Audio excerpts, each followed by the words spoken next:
السلام علیکم ورحمۃ اللہ عالم اور عالم میں خوش آمدید۔ ناظرین کرام، علماء کرام یہاں پر تشریف فرما ہے۔ میرا اور ان علماء کرام کا 10 برسوں کا ساتھ ہے۔ یہ مجھ سے بہت اچھی طرح واقف ہیں، بہت اچھی طرح مجھے جانتے ہیں، اور میری تو ہمیشہ سے عادت رہی ہے اور اسی سے آغاز کروں گا کہ جب میں پروگرام ختم کرتا ہوں تو ہمیشہ یہ کہتا ہوں کہ اگر مجھ سے کوئی غلطی، کوئی سہو تو اپنے رب کے حضور معافی کا خواستگار اور توبہ کا طلبگار ہوں۔ اور میں ہمیشہ ہی اپنی زندگی کا یہ حصہ بنایا ہے کہ معافی مانگنا چاہیے، ہر لمحہ مانگنی چاہیے، ہر لحظہ مانگنی چاہیے۔ انسان خطاؤں کا پتلا ہے، کسی کا بھی ماضی کبھی شفاف نہیں رہا، اور ہمیشہ یہ کہنا چاہیے کہ میں اپنے گناہوں پر، گناہ ماضی ہو جاتا ہے اور توبہ حال ہو جاتی ہے اور مستقبل انعام ہو جاتا ہے۔ لہٰذا انسان کو ہمیشہ اپنے گناہوں پر معافی مانگتے رہنا چاہیے، اور میں ابھی بھی آغاز یہی کہہ کر کروں گا، میں اپنے تمام گناہوں پر، تمام خطاؤں پر اللہ سے معافی کا خواستگار ہوں۔ لیکن ناظرین، نوچتے رہتے ہیں اپنے ہی بدن کی بوٹیاں، حاسدوں کو خود ہی اپنا میزباں بننا پڑا۔ کرتے ہیں ایسے ہی میری خامی کے تذکرے، اپنے عمل میں لوگ فرشتے ہوں جس طرح۔ بات بڑی مختصر سی ہے، اور وہ یہ ہے کہ جب آپ مقابلہ نہیں کر پائیں، جب آپ لڑ نہیں پائیں، تو پھر آپ کریکٹر اسیسینیشن پر آ جاتے ہیں، اور اس کے لیے آپ پھر ہر طرح کا سہارا لیتے ہیں۔ ہر وہ چیز، ہر وہ بات جو ماضی کا حصہ بن چکا ہو، آپ اسے نکال کر لاتے ہیں، پھر اسے ڈب کرتے ہیں، ڈبنگ کرتے ہیں۔ بڑی کوالٹی ہے ڈبنگ کے اندر، اور آپ کا تو ماشاءاللہ طرہ ہے ہر چیز کو ڈب کرنا۔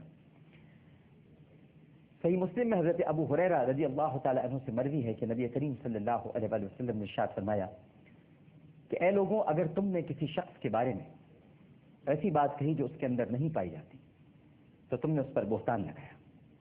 اور ایسے گمراہ لوگ ہر دور میں رہے ہیں ناظرین کرام، جو اپنے دور کے ہر اس شخص پر بہتان لگاتے ہیں جو حق کی بات اور دین کی بات کرتے ہیں۔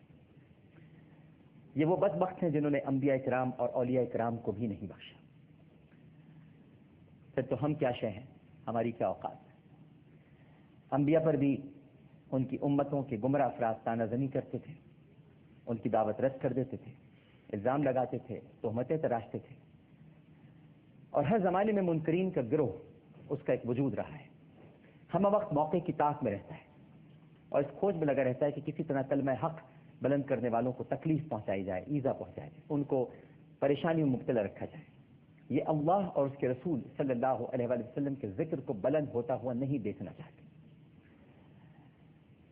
لا نہ سکا جب وہ خود کو میرے معیار پر تہمتیں دھرنے لگا، آخر میرے کردار پر۔ تو ناظرین کرام، کہنا میں یہ چاہوں گا کہ اس وقت جو کچھ بھی ایک پلانڈ سازش چل رہی ہے اس کو محسوس کر لیجئے گا، اور یہ جان لیجئے گا کہ یہ بڑی منظم ہے، اس کے پیچھے بہت سارے لوگ ہیں، اور یہ وہی سارے لوگ ہیں جو نبی کریم صلی اللہ علیہ وآلہ وسلم کی حرمت اور ان کی ختم نبوت کے معاملات پر ایک مخصوص رائے رکھتے ہیں، اور ہم نے ان کی رائے کو ہمیشہ نہ صرف یہ کہ چیلنج کیا ہے بلکہ شمشیر برہنہ رہے ہیں۔ یہی بات صحابہ کرام رضوان اللہ تعالی علیہم اجمعین کی، ہم ان کے در کے غلاموں کے غلام ہیں، اور ہمیں فخر ہے کہ ہمارے صحابہ کرام میں سیدنا ابو بکر صدیق رضی اللہ تعالی عنہ، سیدنا فاروق اعظم رضی اللہ تعالی عنہ، سیدنا عثمان غنی رضی اللہ تعالی عنہ، سیدنا علی کرم اللہ وجہہ، اور ایسے لاتعداد ستارے ہیں کہ جن کی روشنی میں ہم سفر کرتے ہیں اور اپنی منزل کو تلاش کرتے ہیں۔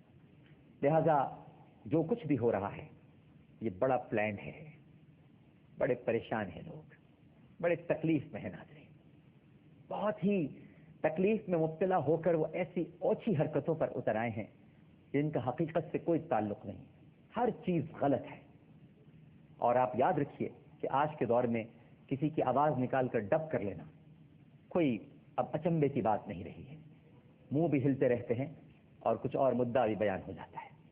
تو بڑے خیال کی ضرورت ہے، بڑے احتیاط کی ضرورت ہے۔ یہ لوگ نہیں چاہتے کہ، ظاہر ہے کہ پہلے تو دین کو مذاق بنایا جائے اور پھر اس کے بعد اگر آپ 2 نمبر ہو گئے یا اللہ تعالیٰ نے آپ کو مقام عطا نہیں کیا تو پھر اس کے بعد آپ اوچھی نیچی اور گھٹیا حرکتوں پر اتریں اور کریکٹر اسیسینیشن شروع کر دیں. شیخ سعدی فرماتے ہیں ناظرین کرام کہ میں نے حاسدین کے گروہ کو دیکھا جو اللہ کے ایک نیک بندے کی عیب جوئی کر رہا تھا. وہ شخص اپنی علمی بصیرت کے باعث مقبولیت حاصل کر چکا تھا اور حاسدین اس کی روز بروز بڑھتی ہوئی مقبولیت سے خوفزدہ تھے، پریشان تھے اور ہر وقت اس کی غیبت میں مصروف رہتے تھے. حاسدین نے سازش کر کے لوگوں کو اس کے خلاف برگلا دیا. پورا شہر اس کے خلاف ہو گیا. شہر میں کورام بچ گیا مگر ان صاحب کے چہرے پر کوئی ملال نہیں تھا، کوئی تکلیف نہیں تھی، کوئی پریشانی نہیں تھی. انہوں نے پوچھا اے بھائی اس آزمائش کی گھڑی میں جبکہ پورا شہر تیرے خلاف، سب لوگ تیرے خلاف ہو گئے، تو پریشان نہیں ہے، تیرے چہرے پر کوئی فکر نہیں ہے، تردد کے آثار نہیں ہے، مسئلہ کیا ہے؟ تو شخص نے کہا کہ کیا تو نے قرآن پاک کی آیت نہیں پڑھی؟ بے شک اللہ قادر ہے کہ جسے چاہے عزت دے اور جسے چاہے ذلت دے. عزت اور ذلت اسی کے ہاتھ میں ہے. تو آج مجھے جو مقام ملا ہے اللہ رب العزت کے در سے ملا ہے، اس کے محبوب کی چوکھٹ سے ملا ہے. راہ علم کا مسافر ہو یا راہ عشق کا، اس پر تہمتیں تو لگائی ہی جاتی ہیں. تو تہمتوں کی میں فکر نہیں کرتا. راستہ نہیں چھوڑنا چاہیے. جس راہ پر چل رہے ہیں اس پر چلتے رہنا چاہیے. یہ آزمائش ہے، یہ صبر کی گھڑیاں ہیں اور ان پر صبر کرنا چاہیے. بس صرف اتنا کہہ سکتا ہوں کہ سارے علماء کرام یہاں پر موجود ہیں، ان کی اجازت سے بات ضرور عرض کروں گا کہ ہمارے امام اعظم ابو حنیفہ رحمہ اللہ تعالی جب ان کا انتقال ہو گیا تو کسی نے ان کی خواب میں زیارت کی اور پوچھا حضرت کیسی گزری؟ فرمایا بخشش ہو گئی. پوچھا کیا علم کی جو خدمت علم ہے اس کے سلسلے میں، جو آپ نے علم کی خدمت کی اس کے سلسلے میں آپ کی بخشش ہوئی؟ فرمایا نہیں. پوچھا پھر آپ کی بخشش کیسے ہو گئی؟ فرمایا کہ لوگوں کی عیب جوئی کام آ گئی. جو لوگ میری عیب جوئی کیا کرتے تھے وہ میرے کام آ گئے. تو ناظرین کرام صرف اتنا کہوں گا کہ وار کر سکتا ہوں میں بھی اپنے دشمن پر مگر، وار کر سکتا ہوں میں بھی اپنے دشمن پر مگر، سوچتا ہوں درمیاں پھر فرق کیا رہ جائے گا. سوچتا ہوں درمیاں پھر فرق کیا رہ جائے گا. ہم ایسا تشریف فرما ہے رکن اسلامی نظریاتی کونسل شیخ الحدیث جامعہ غوثیہ رضویہ سکھر، ہمارے بہت ہی قابل احترام تشریف فرما ہے مفتی محمد ابراہیم قادری صاحب. السلام علیکم.